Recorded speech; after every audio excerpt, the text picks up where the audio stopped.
And with regards to Ukraine on the domestic front, in terms of President Biden and what he's doing, he visited Europe over the past weekend, and as we know, like Biden is the pinnacle of what a president is. He's the top tier. He's the best of the best. So, I'm sure that he outdid himself during this trip, and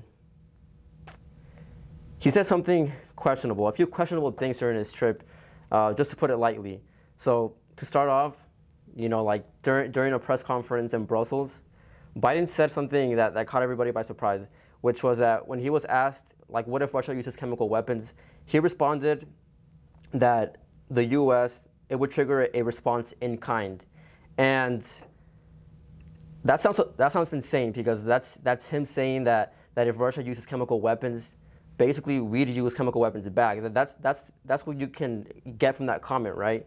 I mean, it's not unfair to get to that conclusion, and so it's just concerning that he said that on air, and then he went back, of course, like the White House was like, no, he didn't mean it. He didn't mean to say that we'd use chemical weapons. But again, like, it just paints a bad image of the president of the United States not being disciplined in terms of his messaging. But that's not all. I mean, in Poland, addressing the Army's 82nd Airborne Division in Poland, Biden insinuated that they would be deployed into Ukraine. So let's pull up a clip and listen to what he said. And you're going to see when you're there, and some of you have been there, you're going to see women, young people standing in the middle of front of a damn tank, just saying, I'm not leaving. I'm holding my ground. They're incredible. So you can hear right there that he said, when you're there, you're going to see women, young people standing in the middle in front of a damn tank, just saying, I'm not leaving, I'm holding my ground. So again, he's saying when you're there. And that's pretty obvious he's referring to Ukraine. And to top it all off, he makes it this big speech, where he was trying to be, I guess, like, capture the moment, try to make this powerful speech against Putin, but he completely fumbles it, because in the speech he says this man cannot remain in power, which is literally regime change. He's calling for regime change in Russia, which I think is insane, especially now that we're trying to negotiate a peace deal between Ukraine and Russia. Because, I mean, look, I understand the sentiment.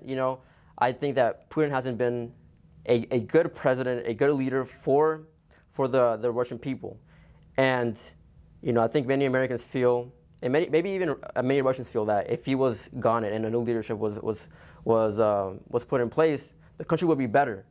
But at the same time, when people say that, they don't actually mean putting boots on the Russian soil and toppling the government. That's not what we're in favor of. But when the president of the United States says that this man cannot remain in power, he's essentially echoing U.S. policy, because he's the authoritative, the top dog in terms of the administration, and so this sends a very bad message towards Russia at a time when we need them to trust us that we're not going to do some shady things, and some repercussions from that is that it plays right into Putin's hands. For example, like, it's a propaganda gift for him. He can use it now if he wants to, domestically, and tell his people, look, I told you all along, the Americans and the West are out to get me, and this is just proof of it. The President Biden, the President of the United States, even called for it. He could have said that to the Russian people, and rile them up and like rally them to support this war in Ukraine. And and not just that. I mean, there was a piece on Sky News by Deborah Haynes, and that breaks down the implications for this a little bit further. And she says that it also feeds into Putin's paranoia about the West, which is that they're out to get them, and that could potentially make it even trickier to convince Russia to change course on Ukraine and end the fighting. And I mean, it's true. I mean, put yourself into Putin's position when you're trying to negotiate with Ukraine, and Biden says that we're actually going to topple your government. I'm sure that whatever trust he he has evaporates at that very instant. And yeah, and pair this with some interesting comments that Putin's chief spokesperson said a week ago when he was asked by CNN's Christian Amanpour about whether Russia would refuse to use nuclear weapons during this war. And the spokesperson said that Russia would use nukes if it is an existential threat for our country.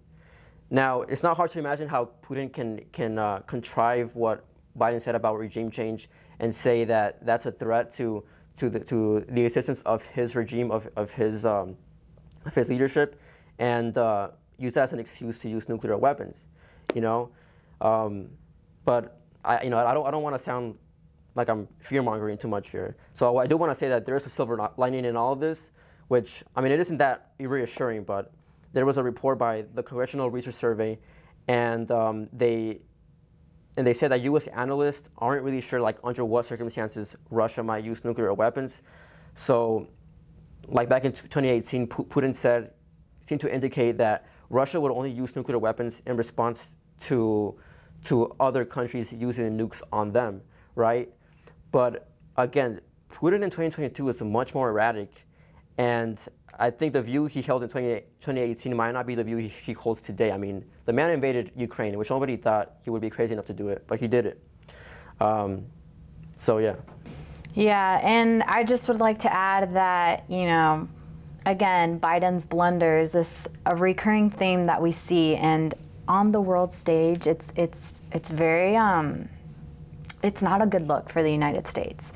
And we see that the White House has to retract a lot of his statements and goes back and shows that, oh, I didn't mean that, but you said it. So what's the issue here? Like, why is this communicative response on the world stage continue to happen? You know, this is something that presidents are groomed for, and even if you aren't groomed for it, you should know or have a little bit of authority when you're speaking on such a public stage, and you should be certain of what you're saying and how you're saying it, because the direct implications are for your country.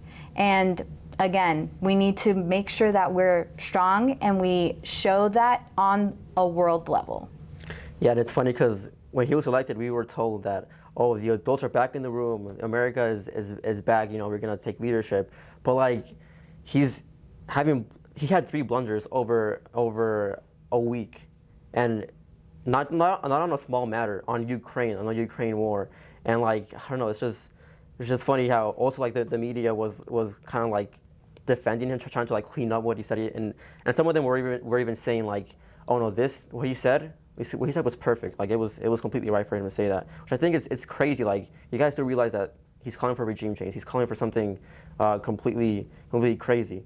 But again, there was that cleanup by the White House, by the media to I guess cover for what he said.